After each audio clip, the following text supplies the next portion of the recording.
Hoje, dia 8 de agosto de 2018, teremos nesta data o encerramento da fase classificatória do Campeonato Catarinense, onde já se sabe as 4 equipes que vão decidir as 2 vagas à primeira divisão. E nesse programa, nós temos aqui como convidado o Rangel Agnolin, juntamente com o Ingo, e nós vamos fazer um levantamento desse campeonato. Vamos ver se realmente essas 4 equipes que estão aí foram as equipes qualificadas, quem foi que acabou ficando no meio do caminho, quem poderia ter crescido mais. Eu vou já começar aqui com o nosso convidado, o Rangel. Rangel, na sua ótica, este campeonato, faltando esta rodada de hoje, que inicia às 4 da tarde, 3 da tarde, né? 3 da tarde, lá no Camilo Mussi, o jogo do Barra contra a equipe do Juventus. Teve alguma surpresa negativa ou está dentro daquilo que você esperava esse nosso campeonato? Boa tarde, Eladio. Boa tarde, os amigos da TV Univale. Eu acredito que a minha decepção é o Guarani de Palhoça, porque fez um bom campeonato em alguns outros anos e neste ano está brigando pela última rodada, está pela bola 8 junto com o Operário de Mafra, mas eu acredito que o Operário que está se encaminhando para o rebaixamento. Mas na parte de cima da tabela, os 4 primeiros colocados, eu acredito que foram as equipes que mais desenvolveram o futebol dentro do Campeonato Catarinense Série B. Eu até concordo com você com a decepção no Guarani, até porque o Guarani já vem há muito tempo trabalhando formação de atletas, um time que vem mantendo uma regularidade, e na hora da competição me parece que falta alguma coisa. Trouxeram o Ramires, não sei se o Ramires ainda está lá? Está lá. Está lá ainda? Coordenador. Trouxeram o Ramires como coordenador, para trabalhar a base e colocar jogadores com qualificação, e aí contratar 3 ou 4 jogadores para fechar o grupo. Não consegui ver na equipe do Guarani um futebol que eu esperava ver.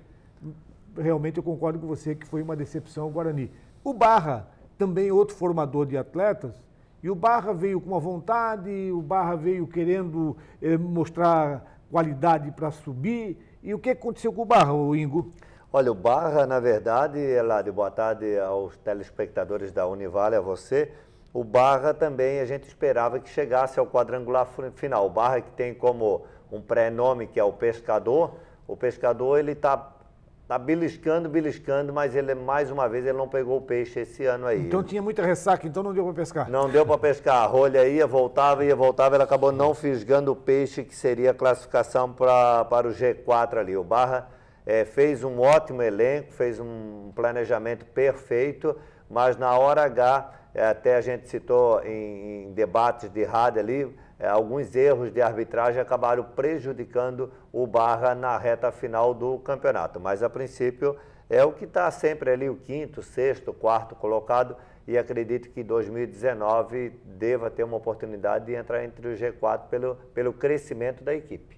Ô, Rogério, você que é repórter da Rádio Univale e que tem acompanhado diretamente o Almirante Barroso, eu acredito até que a espera daqueles jogadores que estavam no Internacional e que vieram compor a equipe do Almirante Barroso, vieram muito tarde. E o Almirante Barroso não teve condições de se recuperar dentro da própria competição. Você acha que foi isso que aconteceu? O Almirante Barroso poderia chegar mais longe? Eu acredito que são 2 fatores. O primeiro é esse que você citou, e o segundo é a troca de técnicos que teve. O Agnaldo Liz estava fazendo um trabalho muito bom quando estava praticamente no ápice que o Almirante Barroso estava jogando o futebol redondinho, os jogadores estavam se conhecendo, pediu as contas e foi embora. Assumiu outro treinador até que chegou o René Marques. E aí a equipe do Almirante Barroso já estava nos finalmente do campeonato, mas em compensação, eu acredito que o Barra, por exemplo, o Barra tem um saldo positivo porque está conseguindo, como um clube formador, um clube empresa, está conseguindo emplacar jogadores em outros clubes, que é algo positivo. E o Almirante Barroso não conseguiu nem fazer isso na competição. A saída do Agnaldo Lins, ele que veio formar a equipe e depois foi o Rony Aguilar. Eu acho que eles perderam tempo na própria competição. O Agnaldo saiu desgostoso. O que aconteceu com o Agnaldo?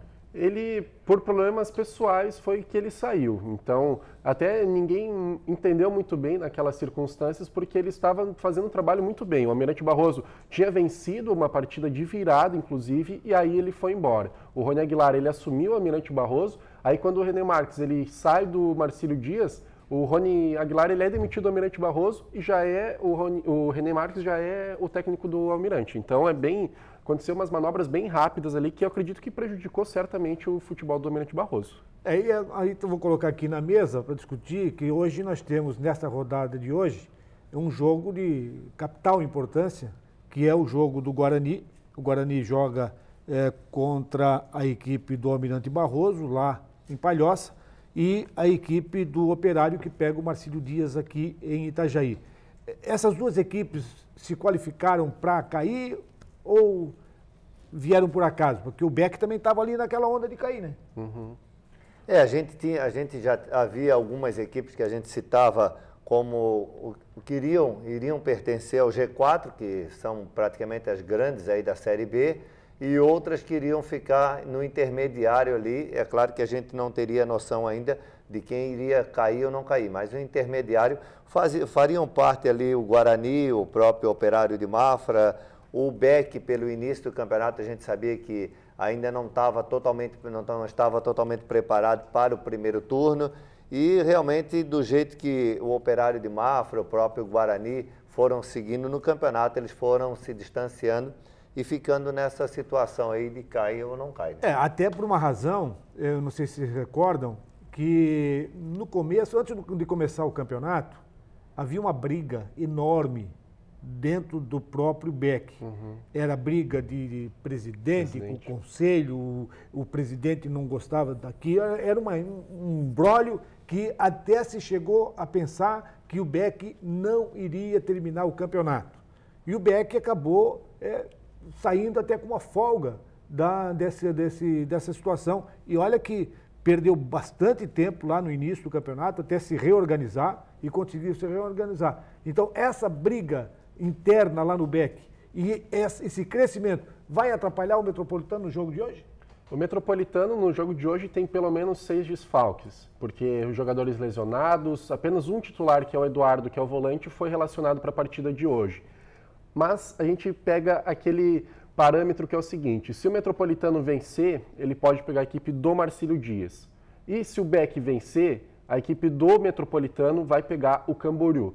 E como é um derby, é um clássico da cidade, as duas equipes elas estão se estudando bastante. Mas esses confrontos internos dentro do Beck com certeza prejudicaram, e porque o Beck ele tirou vantagem apenas nos confrontos diretos, tanto com o Operário de Mafra, tanto com o Guarani de Palhoça. Um outro assunto que vamos levantar aqui, até porque estamos encerrando uma fase classificatória da segunda divisão, e a Federação Catarinense de Futebol, através do Marquinhos, que é o presidente da CONAF e também o coordenador da arbitragem de Santa Catarina, tentou e promoveu uma enorme renovação na nossa arbitragem. Inclusive hoje nós teremos um trio feminino apitando o jogo do Barra e Juventus. Uhum. Isso, vão ser 4 mulheres, inclusive. Um trio. É um quarteto. Exato. Um trio, lógico, mais a quarta reserva. Uhum. Então, vamos fazer um balanço na arbitragem. A arbitragem ela foi mais positiva, ela ficou neutra ou ela prejudicou o campeonato? Eu acredito que a arbitragem poderia ter sido melhor, Eládio, porque até algumas partidas atrás, uma partida atrás, várias equipes estavam reclamando de fato da arbitragem. Tanto que a equipe do Barra, se tu parar para analisar, foi desqualificada por um erro de arbitragem aqui dentro do Camilo Mussi. Mas na última partida não teve nenhum algo extraordinário da arbitragem. Elas foram completamente neutros. E tomara que a partir de agora sejam dessa maneira também. A diferença da arbitragem ficava muito evidente quando árbitros, assim, entre aspas, estrelões, vinham apitar o campeonato da Série B e, ao invés de somar para o evento, acabava até atrapalhando, porque por vir de campeonato brasileiro apitar a Série B, como é uma Série B, os árbitros acabavam querendo aparecer ainda mais do que o jogo da Série B. E, no geral, o primeiro turno, ele foi um primeiro turno que até a gente elogiou muito a arbitragem, e aí no segundo turno, talvez pela essa questão de rebaixamento ou classificação para o G4, houve erros ali que acabaram até tirando equipes do G4 ali, o que prejudicou, e a gente até comentou que realmente a arbitragem no segundo turno não foi tão bem quanto ao primeiro. O que eu acho aqui é que existe observadores de arbitragem em todos os jogos, que são contratados pela CONAF e também pela própria federação para fazer avaliação na arbitragem. Eu acho que um árbitro que tem que ser chamado, não à atenção por erros de arbitragem, mas por erro de condução, que é o D'Alonso.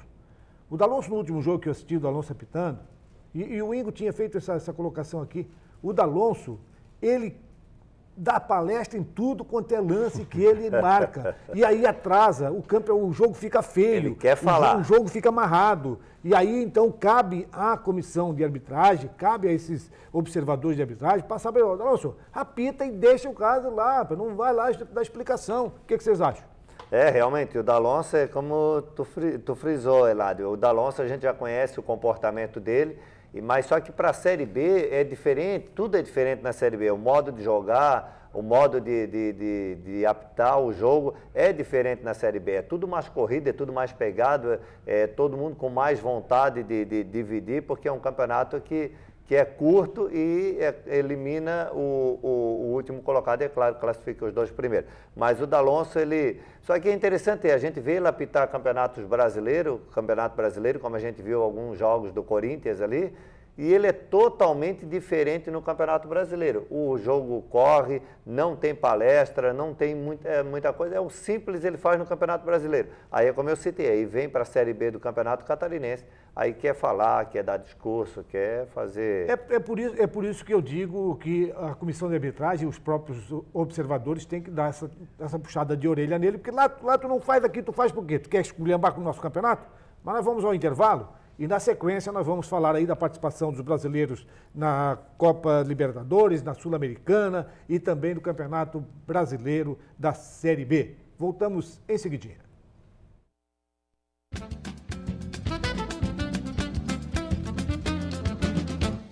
De volta, e este nosso segundo bloco tem apoio do Restaurantes Paraty, a sua casa fora de casa, servindo almoço de segunda a sábado, com uma grande variedade de carnes e saladas. É uma comida caseira. Fica ali na Avenida 7 de Setembro, na esquina do Centro Comercial Marcílio Dias, palco de um grande jogo hoje à noite diante da equipe do Operário. Antes de nós falarmos aqui, analisarmos essa última rodada, nós vamos dar uma analisada aqui na Série B do Campeonato Brasileiro, onde estão 3 clubes catarinenses envolvidos. É o Figueirense, o Avaí e o Criciúma. Avaí e Figueirense estão ali brigando perto do G4, sai e volta, e o Criciúma estava lá enterrado no G4, lá no X4, né? Lá no Z4. Lá no Z4 e acabou se safando aí. Nós vamos à tabela? Nós temos aí a tabela aí. Vamos à tabela. No Campeonato Catarinense da Série B, nós temos o jogo de hoje à tarde, com um quarteto feminino no estádio Camilo Mussi, Barra e Juventus. Marcílio Dias e Operário de Mafra, jogo programado para as 20h30 no Gigantão das Avenidas. O Blumenau pega o Metropolitano, o Guarani de Palhoça pega o Almirante Barroso e o Camboriú joga contra o Fluminense. E também, nesse caso aqui, o Avaí ontem fez um belo resultado, venceu o Vila Nova estava na terceira, o Avaí acabou passando o Vila Nova, um belo resultado da equipe do Avaí. O jogo do sábado teremos Criciúma e Atlético Goianiense e Juventude e Figueirense. Analisando rapidamente, Figueirense e Avaí podem subir à primeira divisão? Podem subir. A equipe do Avaí ontem voltou ao G4, como você falou, e tem poucos pontos, né, que estão distanciando praticamente o 7º colocado para quem está no G4. Então é possível sim 2 catarinenses subirem no ano que vem. Seria o ideal, né? Pela situação da Chapecoense hoje, que trocou até de treinador para tentar se salvar do rebaixamento, mas a situação é muito difícil da Chapecoense e a gente torce para que Avaí e Figueirense, bom seria, como disse o Rangel, os 2 subirem. Mas... E o Avaí abriu aí o retorno do campeonato. Esse jogo já vale pelo primeiro jogo do retorno. Então, o Avaí e o Criciúma, o Atlético Goianiense e o Juventude também vão jogar agora. Caso o Criciúma aqui, eu tenho uma preocupação muito grande com o Criciúma.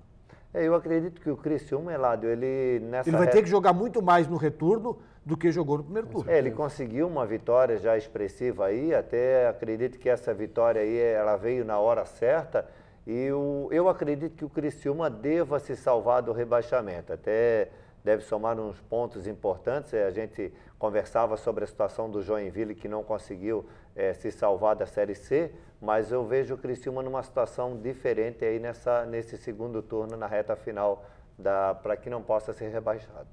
E aí também, pela Sul-Americana, ontem o Atlético Paranaense venceu o Peñarol e com isso já passou a próxima fase.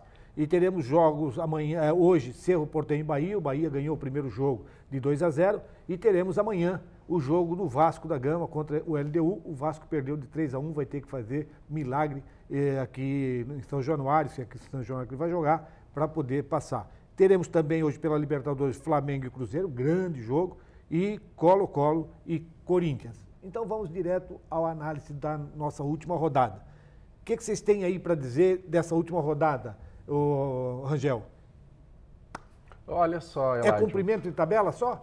Não. Diferentemente do Campeonato Catarinense Série A, a última rodada do Campeonato Catarinense Série B, vão ter vários confrontos que a gente pode definir, o campeonato pode ser definido hoje à noite, porque o rebaixamento, o que difere as duas equipes 2 pontos, então se o Operário de Mafra vencer aqui dentro do Gigantão, o Marcílio Dias escapa do rebaixamento e consegue ficar na Série B no ano que vem. Só escapa caso o Guarani perca também, para o Almirante Barroso. Isso. O Guarani enfrenta o Almirante Barroso no mesmo horário, né? Eu acredito numa vitória do Almirante Barroso. Porque o Almirante Barroso, ele quer terminar na 5ª colocação, que é onde ele está agora. Só que o Barra está na cola do Almirante. Então, eu acredito que hoje é o jogo que decide praticamente até quem vai se enfrentar, né, nas semifinais do campeonato. E a importância desse jogo aqui em Itajaí, do Marcílio Dias contra a equipe do Operário, é que uma vitória do Marcílio Dias, o Marcílio Dias é o líder geral e vai decidir a final do campeonato em casa. Apesar de que... Na expectativa do torcedor, o mais importante é passar na semifinal.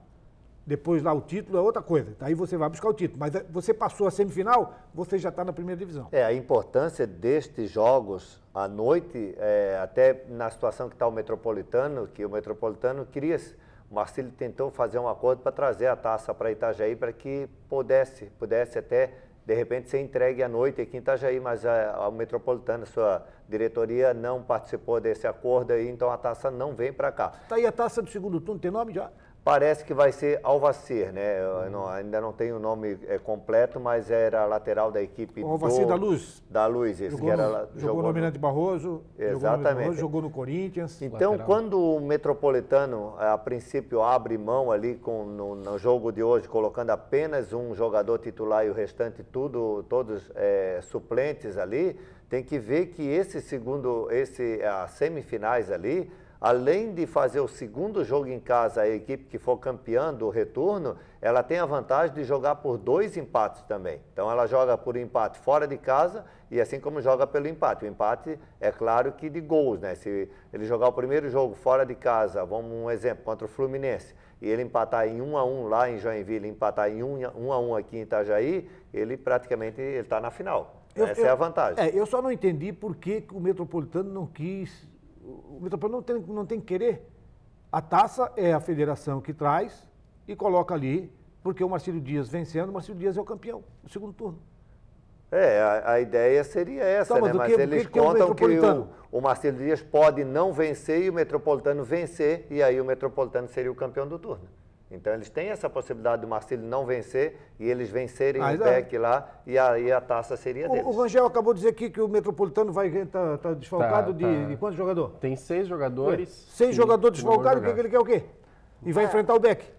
A princípio a diretoria talvez não quis deixar tão evidente assim o resultado, por isso que colocou que não aceitaria a taça aqui em Itajaí. Então teremos que aguardar que no próximo domingo, esse domingo seria o jogo fora, né, Rangel? Isso. É domingo, né?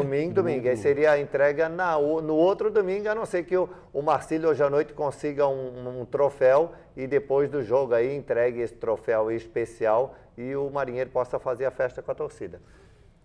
Para vocês dois que estão mais dentro dos nossos clubes aqui, a arrecadação hoje, ou a presença do público hoje, qual é a expectativa de vocês? Teremos um grande público ou esses jogos aqui de Libertadores, Sul-Americana, vão tirar o torcedor do estádio Dr. Ercílio Luz? Eu acredito que teremos um bom público, sim, no estádio Dr. Ercílio Luz. Eu acredito que vai girar em média de 1.700 a 1.800 pagantes dentro do estádio. Que está dando aí 1.000, 1.200, 1.100, essa é a média, né? Isso. Essa é a média, é a torcida do... Eu acho que não baixou de 1.000, né? Não baixou de 1.000, aí é como a gente conversou já em outros programas, que realmente são os fanáticos, né? Aqueles que, conforme o Campeonato Brasileiro, Libertadores, eles vão estar no Ercílio Luz, e aí hoje eu acredito que o público restante que vem para ver essa conquista aí, é dia de gritar é campeão, se tudo correr bem, mas acredito dentro do que o Rangel falou, 1.800, 2.000 pessoas, e é um público que geralmente fica nos barzinhos ao redor do estádio,